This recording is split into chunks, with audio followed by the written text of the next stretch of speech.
Inilah yang menyebabkan masalah ini bukan linear programming, ini non linear. Gitu, ini non linear. Gitu ya. Paham ini? Jadi sekali lagi, jika total produksinya ini ya, jika total produksinya ini lebih besar daripada kapasitas regulernya, jika pernyataan ini benar, value if true, maka tuliskan hasilnya adalah ini H6. H6 itu adalah ini. Gitu ya. Jika pernyataan ini salah, maka berarti produksinya ya sebesar total produksinya. Gitu. Oke. Nah, mana saya? Nah, ulangi lagi. If total ini lebih dari ini, maka tuliskan ini. Jika salah, maka ini. Oke. Tuh 27.000. Jadi misalnya produksinya cuma sekian, cuma 104 ya, di jam reguler cuma 104. Gitu ya, cuma 104 ya. Nah sekarang kita ngitung lembur. Nah ini juga pakai if, atau nah saya kasih cara yang lain, saya pakai max.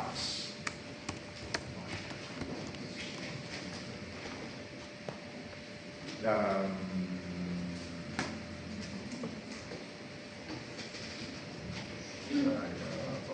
mana yang oke, bukan max tapi min. Nah, kita pilih yang cara yang lain ya. Mana yang lebih besar? Oke. Mana yang lebih besar? Apakah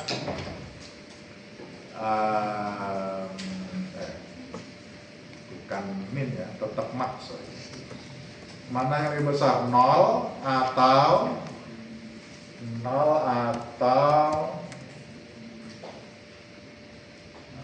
total dikurangi ini.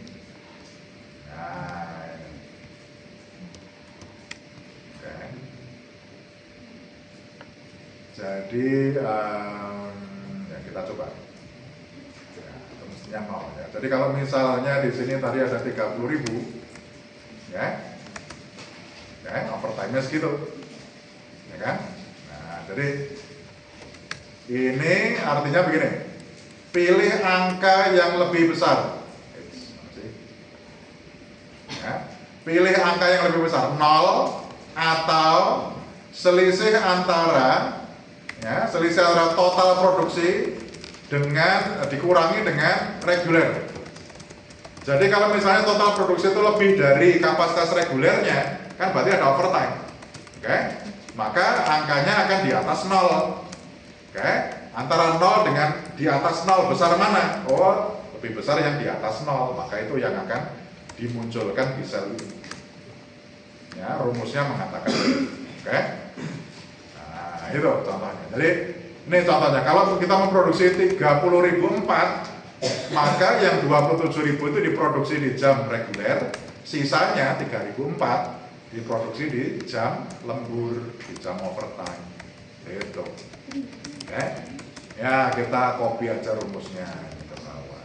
Udah selesai. Gitu. Oke. Cuman kayak gitu. Ya, kita bisa jumlahkan ini kolomnya ya, kita jumlahkan. Jadi berapa sih yang diproduksi di jam lembur, berapa yang diproduksi di overtime, berapa total produksinya, dan seterusnya. Oke, ini saya kembalikan ke 1. Oke, jadi seperti itu. Oke. Sampai di sini ada pertanyaan. Ya, kita belum memasukkan tentang apa? Biaya. Oke, biaya operasi. Oke, kita masukkan.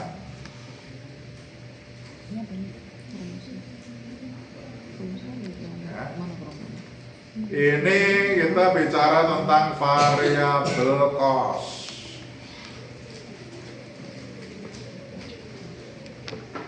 ini di jam reguler, ini di jam overtime. Kemudian kita juga bicara tentang fixed cost. Ini adalah apa itu namanya, operating dan not operating. Oke ya. Nah, kita masukkan angkanya dulu. Variable cost-nya di sini 2,8, 2,78, 2,8, 2,2 dan 2,72. Overtime-nya 3,52, 3,48 dan 3,42. Oke.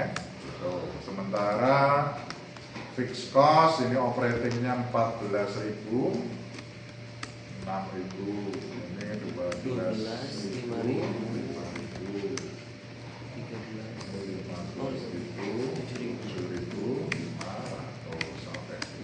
Saya kira semua datanya sudah kita masukkan, ya. Kita mau lengkapi, oke. Ini ya, ini kosmetik aja ya, biar tampilannya bagus. Oke, ini adalah production.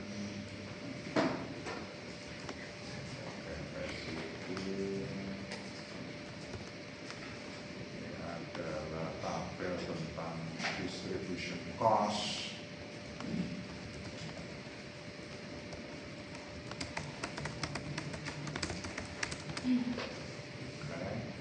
Ini adalah tabel tentang produksi. Oh, ini apa ini? Distribusi.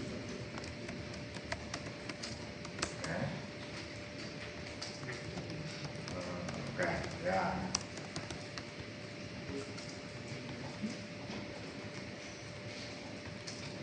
Sekarang kita bicara tentang total cost.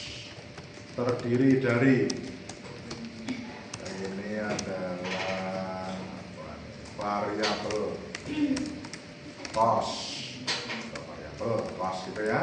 Kemudian ini adalah fixed cost. Kemudian ini adalah transportation atau distribution. Kemudian ini adalah totalnya. Oke. Ini adalah cost.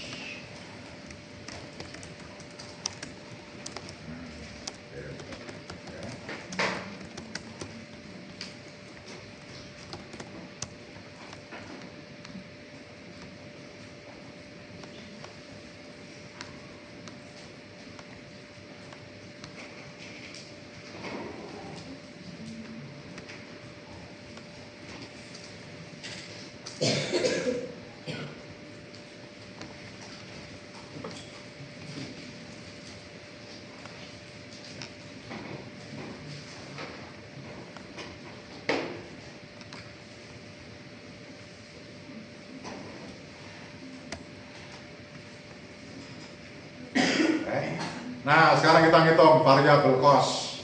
Nah, dari setiap pabrik gimana? Gimana cara Anda menghitung variable cost dari setiap pabrik? Gampang ya, kan karena produksinya sudah kita pisah nih. Mana produksi di jam reguler dan mana produksi di jam overtime. Kalikan saja dengan tarif variable cost-nya kan begitu. Nah, jadi ini adalah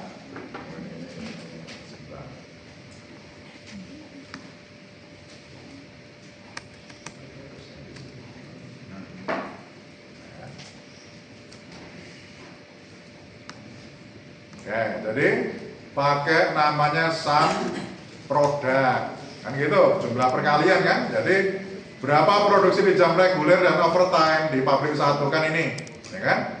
Nah, ini dikalikan dengan tarif reguler dan overtime, gitu aja. Ya, gitu di setiap pabrik, ya. Nah, kan gitu. Itulah variable cost dari setiap pabrik. Kemudian ngitung fixed cost gimana? Apa tandanya perusahaan itu sedang beroperasi? Tandanya apa? Indikatornya apa? Kapan Anda pakai operating cost, operating fixed cost, dan kapan pakai yang not operating fixed cost? Gimana? Apa indikatornya? Apa sih tandanya beroperasi itu? Apa? Ketika ada yang didistribusikan? Ya, kalau ada yang didistribusikan berarti harus diproduksi apa kan? Iya, berarti harus ada yang diproduksi, kan gitu. Jadi, if, gitu kan, jika total produksinya ini lebih dari 0, berarti ada produksinya, gitu kan? Kalau ada produksinya berarti sedang beroperasi, berarti fixed cost-nya yang mana? Oh, yang operating berarti. Tapi kalau tidak berbeda dari 0, maka berarti not operating. Sudah, tutup, selesai, kan gitu. 14.000 kan gitu. Ya. Jadi contoh misalnya pabrik 1,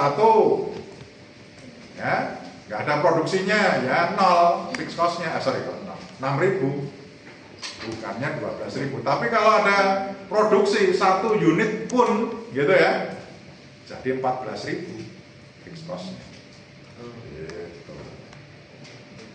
Gitu, ya. Anda mengerjakannya kayak gini apa enggak? Nah, kalau enggak gimana menentukan kok pabrik 2 bisa ditutup? Kan itu conditional, ada bersyarat gitu kan? Gitu. Kalau enggak ada produksinya ya ada penghematan, kan gitu. Ya fixed cost-nya cuma jadi 6.000 di pabrik 1, bukan 14.000, kan gitu. Ya.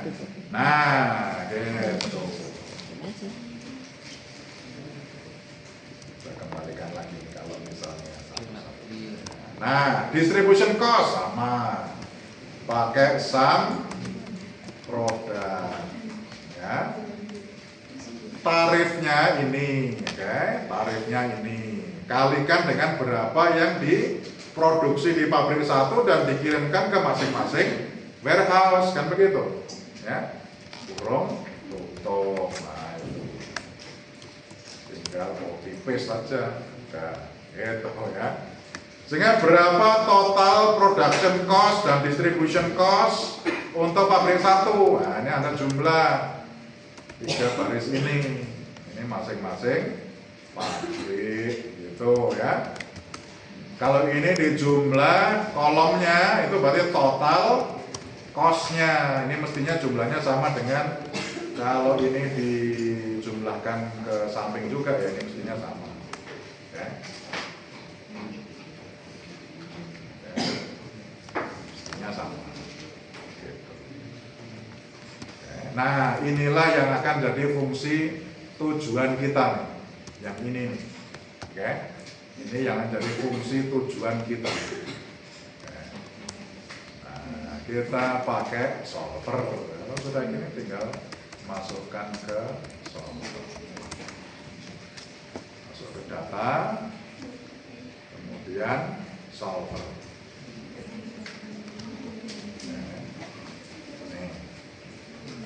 Set objektif, apa objektifnya? Ini loh total cost-nya ini yang berwarna kuning ini. Diapain? Diminimumkan karena ini cost, gitu ya. Dengan menentukan apa? Nah, ini changing variable cell-nya apa? Changing variable cell-nya adalah dari pabrik kemana kita memproduksi dan kita kirimkan kemana. Nah, gitu kan? Itu berarti sel-sel yang ada di sini. Nah ini.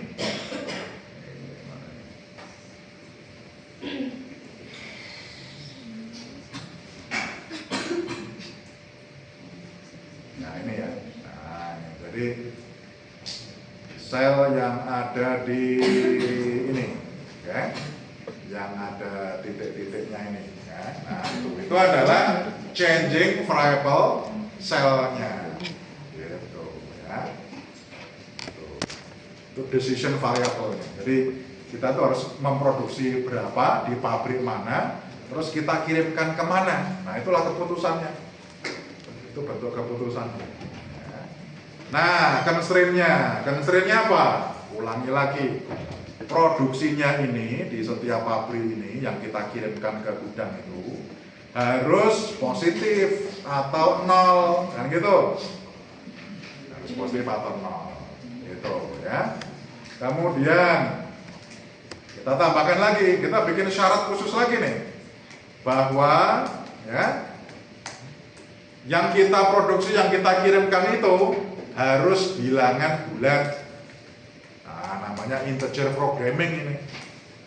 Itu Anda nggak perlu ahli matematika, tinggal perintahkan ke Excel. Ini nanti solusinya harus bilangan bulat ya, pilih int nih. Ya. Ini artinya bilangan bulat, integer. Kalau Anda pilih bin itu singkatan dari binary. Angkanya hanya bisa 0 atau 1. Tapi kalau integer itu bisa 0, 1, 2, 3, 1000, 1001, 1002, pokoknya kelipatan 1, tidak bisa pecahan. Oke, itu integer. Jadi kita pilih integer. Gitu, oke. Jadikan constraint. Oke, gitu. Syarat berikutnya, constraint berikutnya adalah apa? Total produksinya. Nah, ini ya.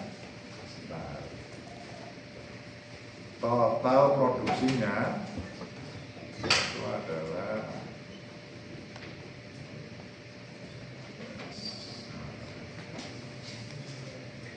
itu aneh kursornya itu nggak ngikutin apa yang tahu.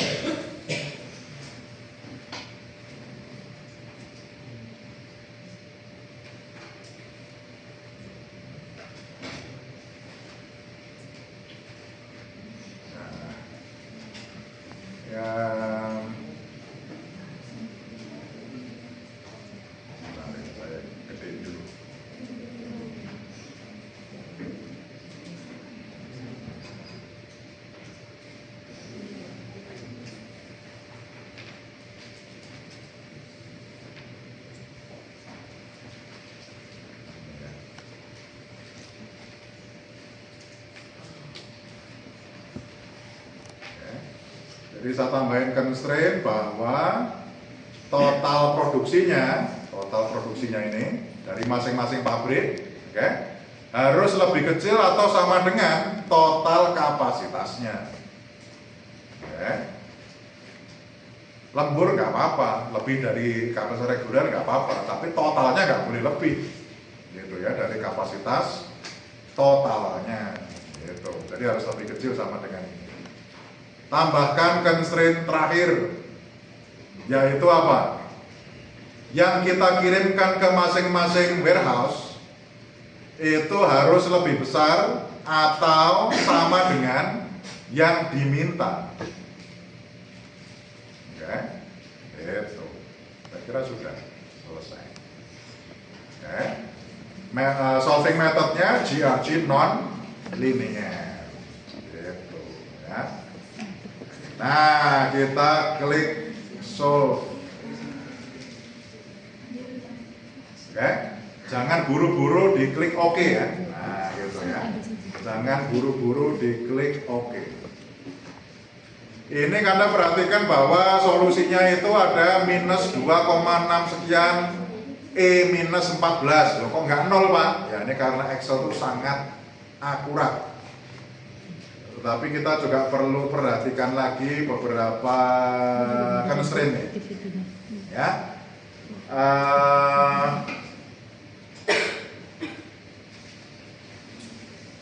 Untuk mengantisipasi masalah yang sama. Jadi ini kan harusnya minus 2,69, ini saya oke dulu nggak apa-apa. Minus 2,691 E minus 14 itu artinya minus 2,691 dikali 10 pangkat minus 14. Berarti itu sama dengan minus 0,00000, nya ada 14, baru 2691. Jadi praktis itu kalau dibulatkan ya nol ini sebetulnya. Ya. Tapi mengantisipasi hal seperti ini, jadi misalnya nanti katakanlah ini produksinya sekian semua ya di sini, maka nanti totalnya tidak nol, gitu ya. Totalnya ini jadi nggak nol. Ini karena saking akuratnya si Excel. Maka kita perlu sesuaikan rumus yang fixed cost ini. Ini. Jadi saya kasih ini kalau lebih besar daripada 0, katakanlah 01 gitu. Ya. Pokoknya lebih dari 0,1 itu baru dikatakan ada produksi. Tapi kalau 0,0000 sekian, nah itu ya anggap aja sama dengan 0 gitu maksudnya. Oke. Jadi ini agar mengantisipasi kalau Excelnya terlalu akurat. Oke. Jadi dimodifikasi seperti ini. Oke. Kemudian ini mau saya nyatakan dalam angka reguler saja ya. Jadi kita buat number general. Nah, kalau dibulatkan akan seperti ini. Dan ini digitnya 0 saja karena kita udah bilangkan integer. Gitu. Jadi kalau dibulatkan sih 0. Tapi sebetulnya angkanya tidak persis 0 gitu ya, karena Excelnya sangat teliti. Gitu. Nah, saya ulangi lagi. Ini tadi semula kan nilainya 1 ya. Saya masuk lagi ke solver. Oke. Kemudian saya klik solve. Ya, ketemu hasilnya. Sekali lagi jangan buru-buru diklik OK karena ada satu menu penting. Ya. Anda klik ini save scenario. Anda kasih nama. Semua pabrik beroperasi. Itu, klik OK. Oke, ini kalau semua pabrik beroperasi seperti ini. Oke. Nah, sekarang saya kembalikan lagi, ini nilainya 1 lagi, ini untuk kita mereset, gitu ya. Karena kalau enggak, kadang Excel itu menemukan suboptimumnya. Jadi kalau misalnya sebuah kurva itu naik, turun, naik lagi, turun lagi, ini yang terendah ini belum tentu yang paling rendah. Ya, ini bukan global optimum bisa jadi, gitu ya. Jadi kita menghindari itu, reset lagi. Oke. Karena kalau enggak nanti Excel akan cuma menemukan yang sub optimumnya saja, bukan yang global optimumnya. Oke. Jadi saya sarankan selalu di reset. Gitu.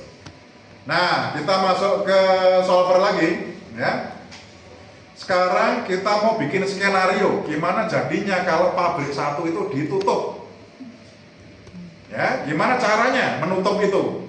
Tambahkan constraint. Ya. Apa constraint-nya? Total produksi pabrik 1 harus sama dengan 0. Nah, itu artinya kita memerintahkan Excel. Jangan produksi apapun di pabrik 1. Penuhi semua demand dari pabrik 2 atau 3 atau keduanya 2 dan 3 gitu ya. Nah ini oke. Jadi ada tambahan constraint, total produksi pabrik 1 harus sama dengan 0 gitu. Nah kita klik solve ya. Ini hasilnya, sekali lagi save scenario. Ini adalah apa? Pabrik 1 ditutup. Gitu. Klik OK. Nah, dari contoh 2 ini kita bisa lihat nih. Anda bisa masuk ke menu di sini what if analysis. Kemudian di sini ada scenario manager. Oke. Maka tadi kan kita baru menyimpan ada 2 skenario. Semua pabrik beroperasi dan pabrik 1 ditutup. Anda bisa bandingkan nih. Kalau semua pabrik beroperasi gimana? Anda klik show. Nah itu, biayanya yang paling bawah ini 220.730. Kalau pabrik 1-nya ditutup, berapa hasilnya? 221 sekian. Jadi kalau pabrik 1 ditutup, biayanya justru makin mahal, bukannya makin murah. Oh, jangan nutup pabrik 1, kan gitu. Lebih baik semuanya dioperasikan, kayak gitu. Ya, tapi kan ini belum selesai nih.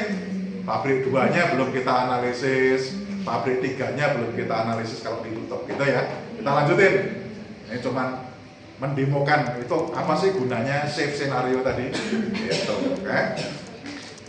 Nah, kita riset lagi seperti biasa, oke? Kita riset lagi. Oke. Kemudian masuk lagi ke solver, oke? Sekarang kita modifikasi, bukan pabrik 1 yang harus sama dengan 0 produksinya. Nah, kita change, kita ganti. Oke. Ini berarti baris yang bawahnya ya, 14 berarti. Oke. Nah, gitu. Kita kita lihat hasilnya. Nah, itu ya, pabrik 2 sekarang produksinya 0. Oke. Kita simpan nih senarionya. Ini adalah pabrik 2 ditutup. Oke, gitu ya. Oke, nanti kita bandingkan. Tapi sekilas tuh lebih rendah malah, 218 gitu ya. Tadi kan 220, 221, sekarang 218. Ya, kita riset lagi, terakhir nih. Oke, Anda masuk lagi ke solver, kita ubah yang ini. Produksi pabrik 3 harus sama dengan 0, gitu ya. Kita lihat solve. Oke, kita simpan skenarionya. Ini adalah pabrik 3 ditutup. Oke, selesai. Sekarang Anda bisa masuk ke what if analysis, scenario manager. Kita minta saja ringkasannya, gitu, ya, dalam bentuk pivot table.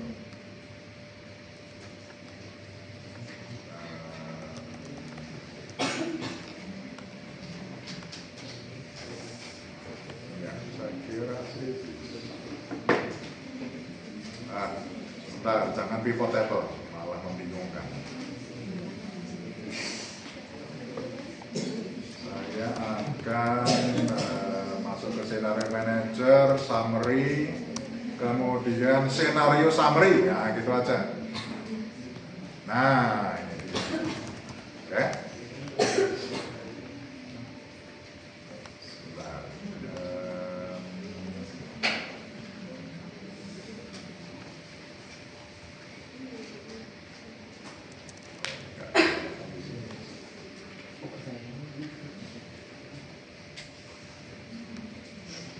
Saya kira nggak tahu kalau di Anda, kalau di mestinya outputnya itu nggak kayak gini. Mestinya akan kelihatan bahwa total cost dari setiap senario itu berapa gitu ya. Karena objektif selnya itu kan di J24 ya. Harusnya ada J24-nya nih ditampilin. Tapi ini malah J24-nya nggak ditampilin. Ya, kita lihat aja seperti tadi aja kalau gitu. What if analysis, scenario manager. Ya. Kemudian ya Anda bisa lihat ini ya. Misalnya semua pabrik beroperasi, total cost-nya 220, 730 gitu ya. Kalau pabrik 1 yang ditutup, biayanya naik jadi 221, 360. Kalau pabrik 2-nya ditutup, biayanya 218. Nah, ini turun gitu ya. Yang paling rendah nih. Kalau pabrik 3-nya ditutup, malah yang paling mahal 232. Ya. 232. Yang paling mahal itu kalau menutup pabrik 3. Jadi kesimpulannya, pabrik 2-nya ditutup sehingga cost-nya adalah sebesar ini 218 gitu ya. Nah, itu kesimpulannya. Oke. Nah, Anda bisa melihat mengapa kok menutup pabrik 2 itu lebih murah daripada skenario yang lain. Ya, Anda bisa lihat, oh regulernya ini ada lembur cuman ada di pabrik 3 saja. Oke, nanti Anda bisa membandingkan nih, variabel cost-nya gimana, fixed cost-nya gimana, distribution cost-nya gimana, apa yang menyebabkan menutup pabrik 3 itu jadi lebih murah dibandingkan dengan skenario yang lain. Anda nanti bandingkan komponen yang ini ya, dari masing-masing skenario gitu. Tinggal Anda kembali ke scenario manager, tinggal pilih show gitu ya, dari masing-masing. Harusnya itu saya nggak tahu kenapa kok yang ini scenario summary-nya nggak bisa muncul. Harusnya yang disampaikan adalah ini. Oke, ini berapa nih gitu. Ini adalah sel GHI 24. Mungkin bisa kita ambilkan dari sini sih, GHI 24. Oh, ini nggak ada.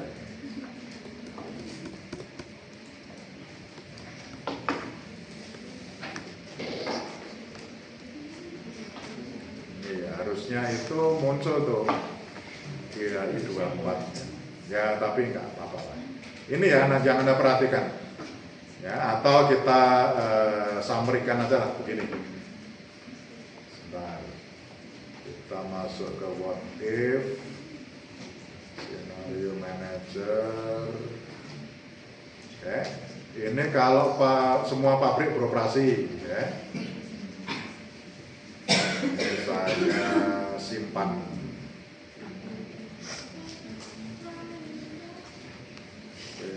Values, ya. Ini semua pabrik beroperasi. Okay.